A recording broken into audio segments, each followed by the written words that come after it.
More on Facebook's problems in the EU, and Apple's decision to accept NFC payments on the iPhone. This is MacVoices. MacVoices is supported by New Relic. Monitor, debug, and improve your entire stack. Get access to the whole New Relic platform and 100 gigabytes of data free forever. No credit card required. Sign up at newrelic.com/MacVoices. Today's edition of MacVoices is supported by Truebill. Get control of your subscriptions at truebill.com/MacVoices. Welcome to MacVoices. This is the talk of the Apple community, and I'm Chuck Joyner. This is part 2 in a 3-part MacVoices live conversation. We covered a number of different things, but this time we're jumping back into a discussion about Facebook and the European Union and Mark Zuckerberg's comments about not being able to compete. Then the panel gets pretty passionate about the decision by Apple to accept NFC payments on the iPhone. Let's go back and let the panel do the talking. Andrew, before you do, I want to point out, Jeff had to leave us. I hope everything's okay. He said something came up. So, Jeff, hope you're all is well. Sorry about that. Andrew, you're next up. Yeah, I'm glad you said that, Jeff, your comment, because that is a nice segue into what I wanted to say. And that is just one thing that annoys me is the way that Facebook is trying to frame this. They're trying to control the narrative. I'm a writer. Like, I think words and language are important, and the way we use them is important. And I don't like how these advertising companies like Facebook are blaming Apple, because what it really is the only thing Apple did was, this is a toggle that in settings that you can turn on or turn off. We're giving our customers the choice to say, we don't want to be tracked, or maybe we're fine with it and we do want to be tracked. I think the only reason Facebook is being all whiny is that Apple is certainly not the first company to have privacy features. They're a big company, and I think they are one of the biggest companies to do that. So Apple is not to blame for Mark Zuckerberg's loss in revenue. It's just people don't want to be tracked. Surprise. And that's what the heart of the issue is, I think. Actually, I agree with a large part of that. And I think there's an asymmetrical viewpoint here. And that is, while Zuckerberg says Apple's a competitor, I think he's looking at it from the perspective of, we're trying to do these things with Oculus, and we'd like to get into some sort of device and AR, VR space, and he's fearful that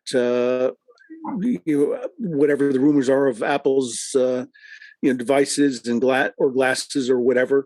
So he's probably internalized that. He knows he's going to be competing against Apple, and he's maybe not being as careful as he should in his public comments, because for display of the stuff you see on your Facebook timeline, Apple's clearly not a competitor. I mean, they don't have anything, and famously they've tried and failed, with some of their social media, for music and other things. So it's a little bit asymmetric. Also I think it's a little bit there of there's corporate style seems to be, we're just innocent and we get taken advantage of, and G Center, we made a mistake and we'll try again. And I don't know how many times we've heard Zuckerberg say comments like that in front of Congress or the House. So I think they're doubling down. They're trying to spin up the metaverse, whatever that is, because this has been an open question for years of just how large can Facebook grow? How many users will they be able to bring into their platform? Will they continue to stay engaged? And it seems in the U.S. That things are down. Actually, it's not just the U.S. It's down in Europe as well. The question is this just a one-time phenomenon due to year-end effects? Well, we'll have a fascinating discussion three months hence if we have when we have other Facebook data and information to take a look at. Its stock could be dramatically lower then than it is now. I mean, it's right now it's just sort of in this free fall as people are trying to understand what the heck is going on with the company. And I hope there's no people out there who think to buy the dip, because this is a profoundly broken stock. We don't have time to get into all the details for it, but stocks don't decline this much and then just come back. This has been an end of an era for, I think, growth for Facebook. So they offer a great service. I agree with Jeff. They offer a great service for their clients. You may or may not agree with how they get all their data, but they've done a thing that I think has really helped a lot of companies. It's just that they're starting to realize, I think now, instead of having a premium PE, I think now their PE is about 80% of the S&P 500. So clearly they're in the penalty box for the next several quarters. So with that, I think that's the last comments I have on this subject for tonight. No, Mark, I'm going to drag you back in a minute. Brittany, you're up next. Excuse me. So yeah, the competitor thing, they tried to do mobile. They tried to do home devices. Like, they've lost out on some things that they wouldn't have liked to. Whether or not they're strict all the time competitors, that's a little different, but yeah. The other thing I wanted to say is the loss was definitely not all Apple. Like, even in their things, they tried to gloss over it, but there's international stuff, not just our country asking questions. There were other things going on, but I think the thing that tickled me the most, and this is all I got. I put this in our private chat earlier, but this is like a hospital that's been making money on selling the contents of their morgue on the black market. And then when they're stopped, the headline reads, "Government regulations cost hospital millions." Oh my God, yes. Yeah. I'll just drop the mic now. That big furry Is that coming to Apple TV? Is that a series coming to Apple TV, Brittany? It's I'm gonna already been watch it. approved for a second season. Yeah. Jay, We're good. That's it, everybody. Good night. We got nothing else. Yeah, follow that, Jay. I want to hear what Jay has to say, because he always has some interesting thoughts from different angles. So I promised I wouldn't be pessimistic tonight, but here we are. At the end of the day, yeah, the companies are mad. The companies are upset. The companies are posturing, but that's what they do. They get mad, they get upset, they posture. Facebook will be fine. The platform itself is already becoming less and less of a priority for them. They still have WhatsApp, which is probably the largest messaging service in the world. They will find a way to continue to make money. If they don't make it off of the backs of, mostly middle-class Americans and people that can afford iPhones, they'll find a way. I am certain of that. In terms of these other companies, one of the things that I've noticed is I think a lot of companies are going to do what Amazon proved was possible, and that is continue to provide a loss leader financial backing through other services. It was announced that for Q1 last year, AWS made more money than like all the things. AWS is massive. AWS is where Amazon makes the majority of its money. Basically, all these companies need to find their AWS, let their social media platforms be what they are, admit that advertising revenue is going to continue to go down and down and down and down, and then finally say, okay, this is going to be the thing that makes us money while we continue to do our best to have a public face that is these social media platforms. So I threatened to drag Mark back in, and I'm going to do it because I'm throwing into the chats an article that I saw this morning. Meta says it'll pull Facebook and Instagram from European Union, and EU says go for it. Yeah. I've been waiting for this for some time, that somebody was going to get tired enough of being pushed around, one of the companies, and they were going to try to push back. I never thought it would be Facebook. I really didn't, because I mean, if they were to do that, they just automatically reduce their audience. And this just was if this is accurate, and we still wait to see. You never know who said exactly what, but if you go with the headline and the story, it's like, wow, that's interesting. Did they pick the wrong battle, or is really the EU not that important to them? I don't know, Mark. I know you were talking about in our Slack. You were talking about the 10K and what they said in there, and we were discussing it in our Slack, and it was like, is this posturing, or is this a threat, or what is it? And now it looks like it's out in the open. So I agree, it's out in the open. I don't know if it's real or if it's a threat, but again, one thing we discussed in our Slack channel was that Facebook in their 10K filings, so for the audience, 10K, that's an annual report that companies have to make. They have to file with the SEC. It gives disclosure and big overview of the business, not just the financials, but it has other discussion about what's going on with the business, and many of which concern risks, that the company may have, because there has been a legacy of investors suing, aided by class action lawyers who think that a company's big, bad, and evil, and they deliberately withheld information and cost people a lot of money. So as a result, the 10K has a lot of information disclosures in it. The thing about this that was odd to me was, instead of just disclosing this case, they actually had more commentary indicating that they might potentially withdraw from Europe. So again, that maybe is a threat back and forth. But I haven't really dug into Facebook's financials.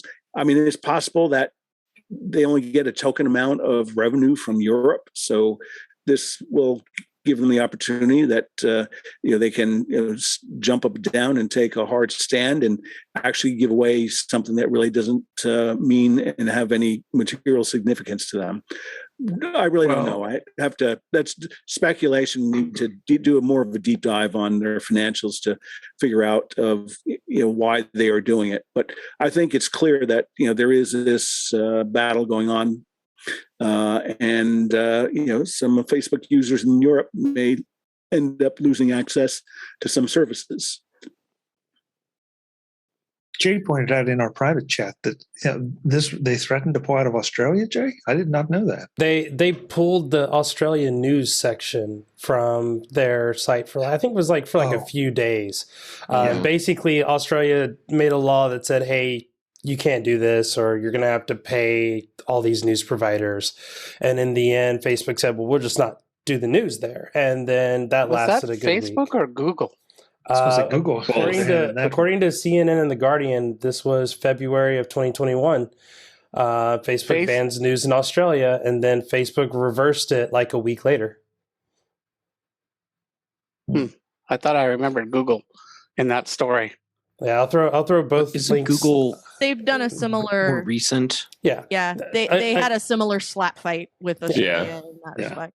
Yeah, I mean the bet here from the company side is that the users will get mad, and they'll get mad at the governors, and the governors will be like, well, our jobs are on the line, so let's work with this company.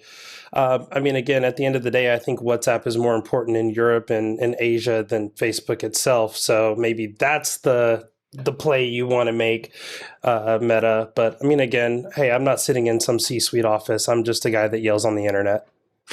Right. And it's still, WhatsApp is largely unmonetized. So they could afford to give that up because, again, I think a lot of the, ad rates are a lot higher in the U.S. than elsewhere in the rest of the world. So it may hurt for a couple quarters, but it may be something that long-term, Facebook, views this as they're rid of headaches and they're monetizing this communications app, which will probably drive the regulators nuts in the EU because it's all secure and encrypted and, all sorts of things like that. I have to say, I sort of appreciated the EU's reaction because I want to talk to Andrew about it because we talk about it regularly. Because I really sort of appreciated that, like in the US where they're based, there's really just lots of hand wringing and, well, shucky darns, what are we going to do about this? It sure sounds bad. And then, and the EU, gave that little Morpheus gif, and it's on. And I really just want to make popcorn and see what the EU ends up doing about this because I really like that it really sounds like they've got some understanding of what it is Facebook is doing, and they understand exactly what level of shenanigans it's at. And they're like, no, Facebook, that's a bad Facebook. And I want to see how this plays out. Oh, yeah. So my comment was going to be an add-on to what Mark was saying. I don't know what the market share for Facebook and Instagram is in the EU, but I do know that WhatsApp is like the default messaging app for a large part of the world, just not in the US. And yeah, it is end-to-end encrypted, but I've definitely written stories about this before where the metadata around those messages are still useful for advertising, aka surveillance purposes, however you want to call it. So I guess maybe that could go both ways. Facebook saying we're canceling WhatsApp for Europe. Yeah, that would be devastating for them, but it would still be devastating for Facebook. It's like what do you call it? Like it's a head-to-head equally devastating thing, I think. Mutually assured destruction. That's what it is. Yep. Leave it to the Cold War kids to know exactly what you're talking about. Yep. I are an old guy. All right. So at the risk or in their Slack room, there's a vulgar LBJ Lyndon Baines Johnson expression that's applicable. So I don't think we'll record it and send it out to the internet. You know what? Thank you. This edition of MacVoices is supported by Truebill. Get control of your subscriptions at truebill.com/MacVoices. Truebill is the new app that lets you identify and stop paying for subscriptions you don't need, want, or simply forgot about. Did you go into subscription overload during COVID? It happens. So many people did. Take back control of your subscriptions with Truebill. $5 here, $10 there. It never feels like much, but it adds up quickly. Monthly subscriptions often feel like a great deal until you forget about them long after you've forgotten about it. Get an effortless breakdown of your finances to see where your money is going and how to improve. Truebill will notify you of important events that need your attention so you're never caught off guard again. Truebill can do even more. It can help you track and understand your credit score, get the best rates on your existing bills, and create a budget that works for you. Finally, it helps you understand and grow your net worth and get a pay advance when you need it. Eligibility varies. Start canceling your unused subscriptions at truebill.com/MacVoices. Go right now. Truebill.com/MacVoices. TRUEBILL.com/MacVoices. It could save you thousands a year. Truebill.com/MacVoices. Thanks to Truebill for their support of MacVoices. Today's edition of MacVoices is supported by New Relic. Monitor, debug, and improve your entire stack. Get all the details at newrelic.com/MacVoices. Things always seem to go wrong at the wrong time. off hours, in the middle of the night, at exactly the wrong time. Then you, as the software engineer, is expected to solve it and solve it quick. Rather than scrambling around in the middle of the night looking from tool to tool to find the problem or messaging team member after team member, wouldn't it be easier just to have one place to go? That's exactly what New Relic brings to the table. With 16 different monitoring tools that you would normally buy separately, New Relic brings them all together so that you see your entire software stack in one place. So only one place to look to find the problem, right down to the line of code, so you can find and fix it quickly. The dev and ops teams at over 14,000, yes, that's 14,000 companies, use New Relic to debug and improve their software. Shouldn't you be using New Relic too? That next late night call is just waiting to happen. Get New Relic before it does. And you can get access to the whole New Relic platform and 100 gigabytes of data free forever. No credit card required. Sign up at newrelic.com/MacVoices. That's New Relic, NEWRELIC.com/MacVoices. newrelic.com/MacVoices. Thanks to New Relic for supporting MacVoices.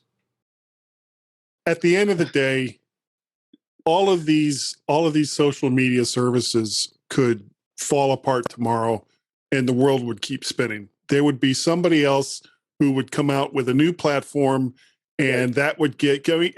How long ago was it? We were just talking about it. MySpace. MySpace was the social media service after AOL fell apart. And then MySpace fell apart, and then we had Facebook. And if Facebook fell apart, there would be something that would take its place. All of these things are transitory, and they can't last. So on that, I don't want to open a big political fight, but just to point out that isn't what's out there, the threat of whatever the Trump organization, their social media platform, isn't that supposed to go live? Sometime in who other than the true believers are going to use it?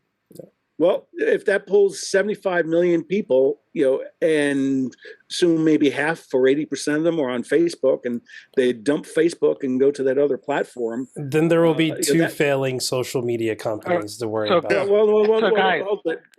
what that will do is that will continue the auguring into the ground of Facebook service and share price. And I just bring this up to support your point, Guy, that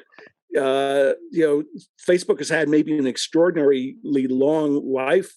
They've had a good run platform, but other things come and go. So you guys are designing a new platform. How you can sustain it? How you can make money?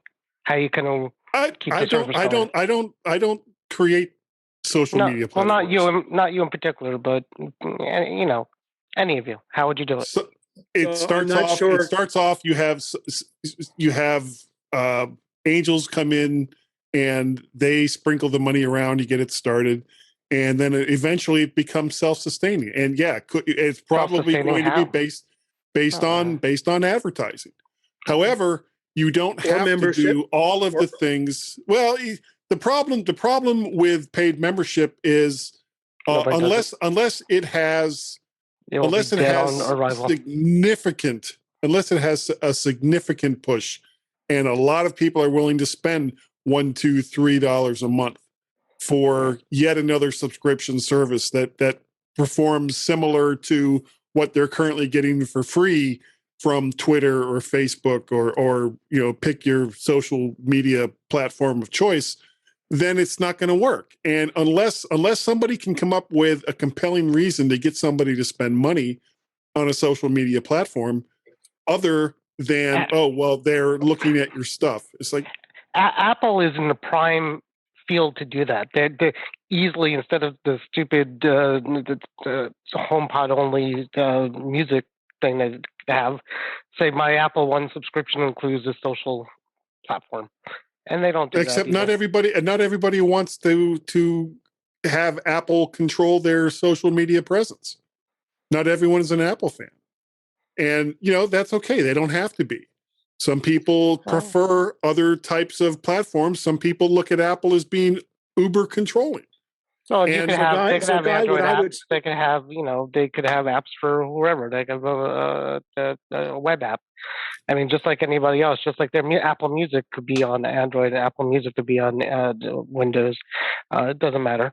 but it's still the stigma of it being an Apple-controlled social media But service. everything has a stigma, unless for every company that would create a social media service. Except Facebook. Facebook came along at a time when it wasn't as important to have it be one type of platform or another type of platform. They just kind of came in on a wave and they rolled in the direction that they felt they needed to go. There wasn't The a problem platform. is When with Facebook came Apple. along, there was Come no on, platform. Warren. Let me finish here. Go ahead. The problem that Apple has, and the problem that Google has, and the problem that a lot of these other companies that have the kind of money to create a social media platform is that people have already made up their minds on what type of companies they are and whether or not they want to be part of that. And if they don't want to be part of Apple, or if they don't want to be part of Google, or if they don't want to be part of some other company that has the money to create a new social media platform,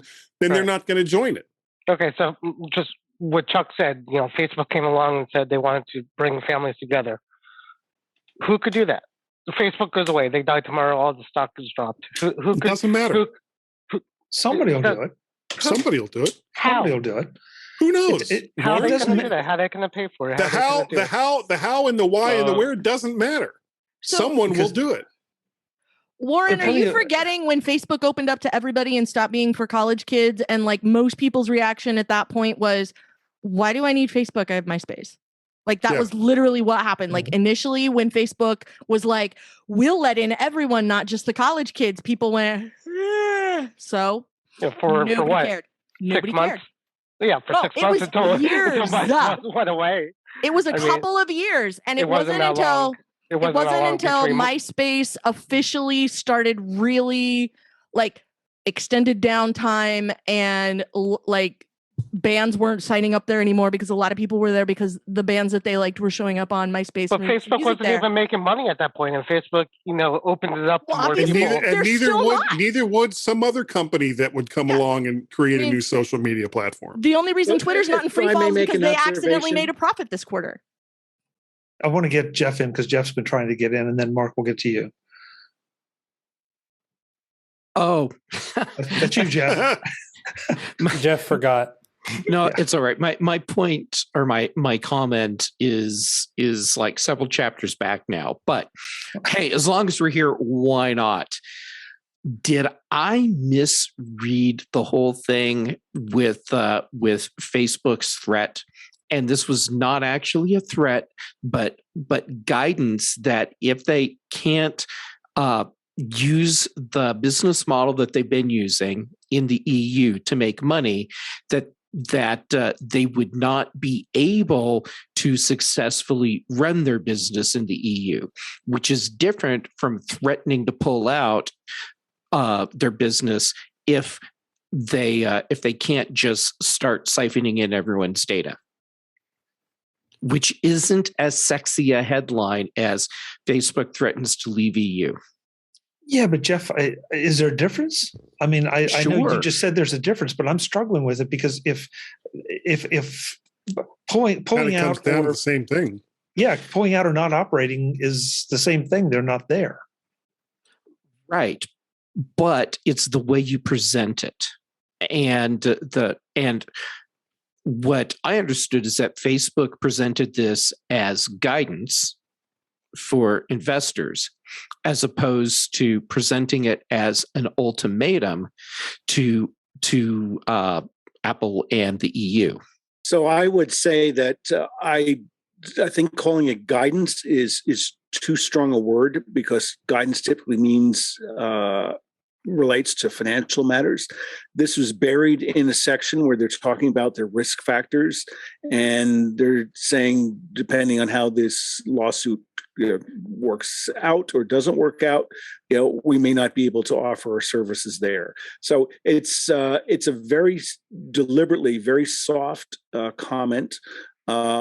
I agree with you. It certainly makes for click-worthy headlines. Facebook threatens to pull out of Europe, and so those are misrepresentations or salacious spam baity representations of fairly benign, fairly soft statement. So, I disagree because it sounds very much like when somebody from the mob shows up for the protection money and you don't want to pay them and they say, nice place you got here, be a shame if something happened to it. Now it's not a threat. That's a nice. That's Kelly. That's great. You should go write a headline about that too. Facebook. It's Facebook like the mob. Threatening to pull out of Europe. Oh, that'll go well. Okay. First of all, simmer down. Because no. And second of all, I'm using it to illustrate a point, which is that Facebook is doing a similar thing. Like, we're not going to say we're pulling out. We're going to phrase it in this way so that you can't make it, so that you can't act like this is a thing that we said. And then when we actually have to do it, because it turns out that EU regulators have a spine where US regulators don't, that maybe there will be something else that happens where they go, we told you in January that this was what was going to happen. What are we going to do? Like, it's the same idea. Like, it's not a threat, but I mean, it basically is. So I think we're multiplying uncertainties. We're doing it in two different ways in this past couple minutes of conversation. Way number one, talking about a new social media service and how they will fund it and how they'll get people for it. And way number two, we're blowing up out of context, trying to figure out what Facebook's negotiating stance with the EU regulators are based on a fairly boring sentence written in their 10K. So, I think let's move any other discussion to the After Dark segment. But let's go on to other topics. Yeah, I do want to throw in one thing though. The streets are littered with social network wannabes that have tried, and there's still some out there, and there's still some that have very dedicated user bases, but they're also funny that have just shut down or couldn't do it, and there's some that just frankly are not worth the trouble.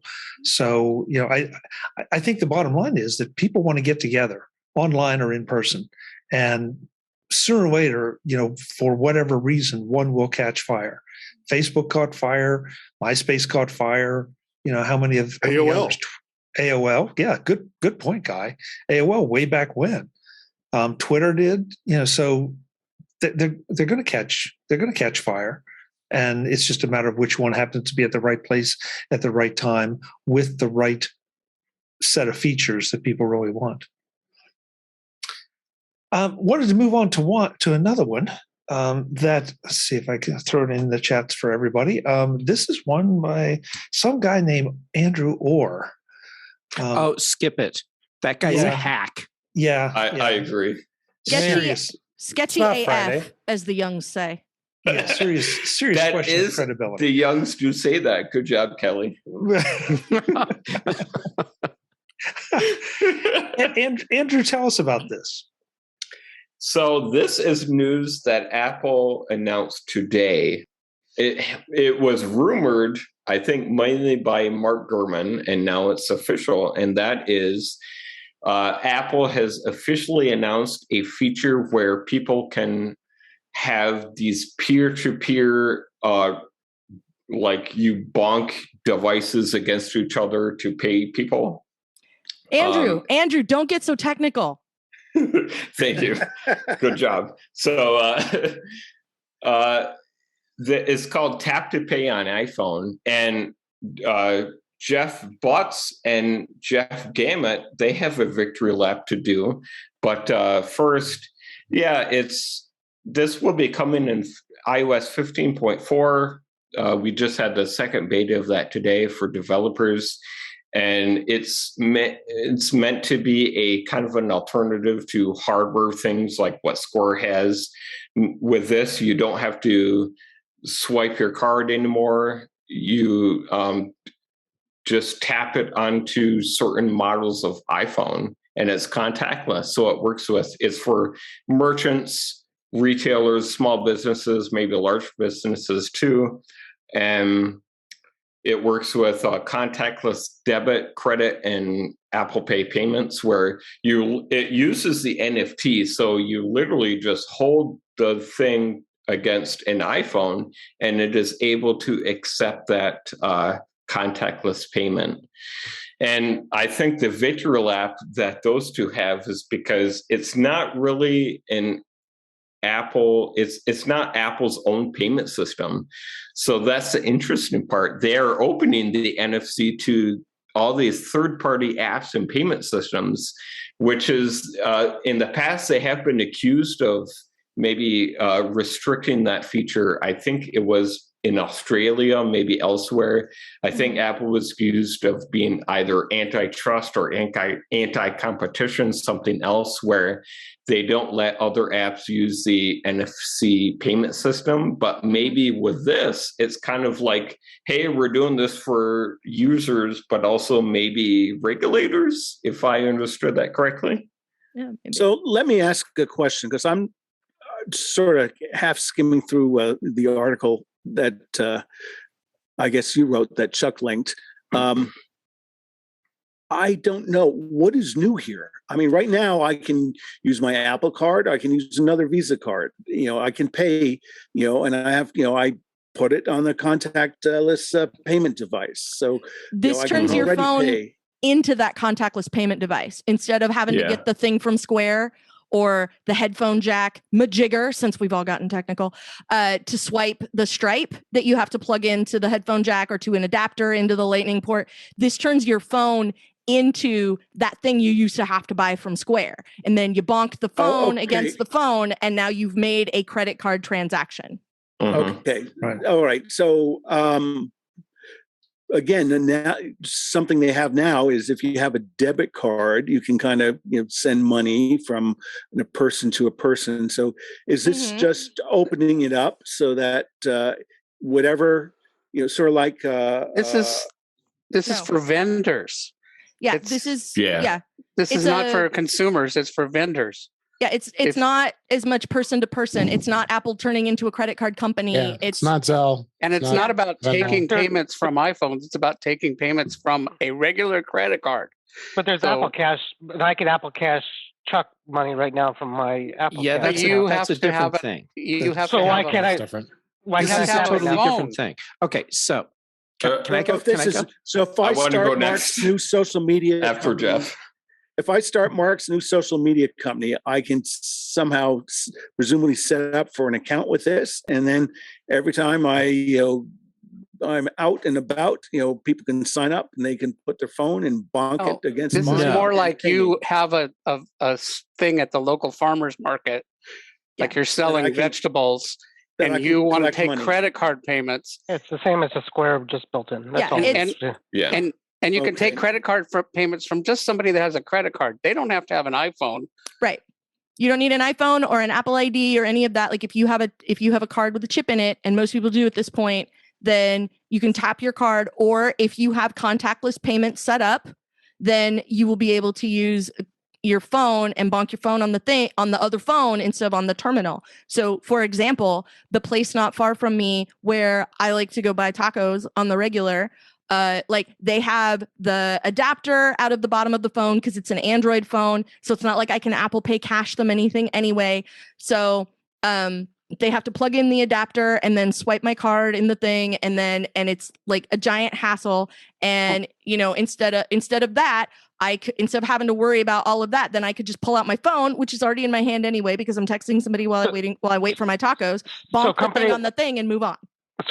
Companies like Square, they don't care. It's not going to take business away. They basically give the device away. Yes, it will. No, it doesn't. It's not. They basically give the device away for almost for free. I've seen it almost for free, anyways. Yeah, it's going to be. They get the service the same way that they got it before, so they don't care. Yeah, the dip in hardware sales is the difference, but that's not where Square's making their money. They don't make their money. I've seen it again for like $5. Yeah, it doesn't. Okay. Okay. Go Andrew. Go Andrew. Andrew, then Jeff. I wanted to comment specifically on what something Warren asked, and this is something I was wondering with this too. So, as I said, this isn't really Apple's own system.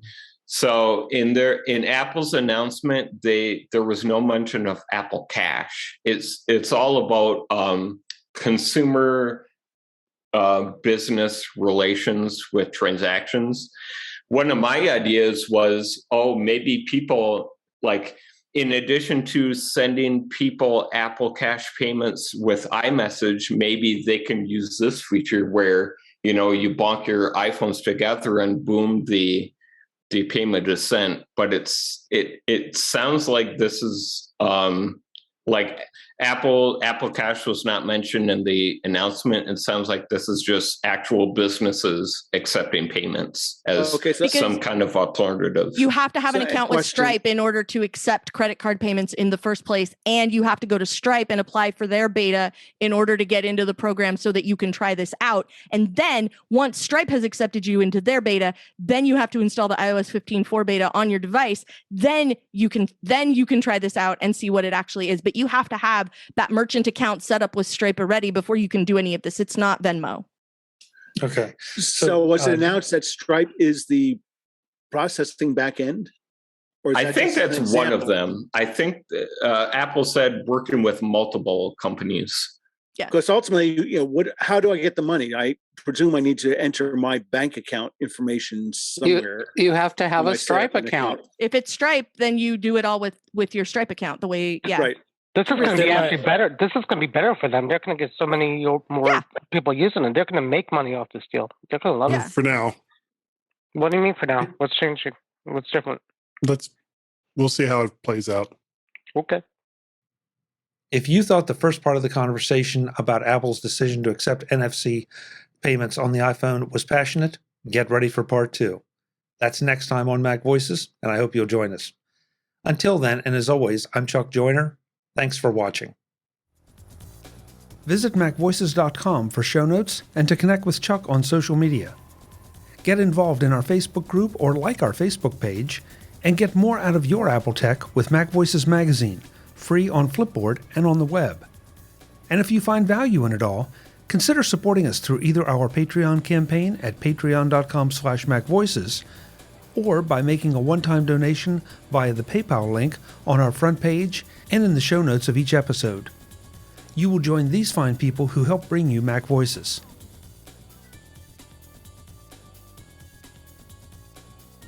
Advertising handled by Backbeat Media at backbeatmedia.com. Bandwidth provided by CacheFly at cachefly.com.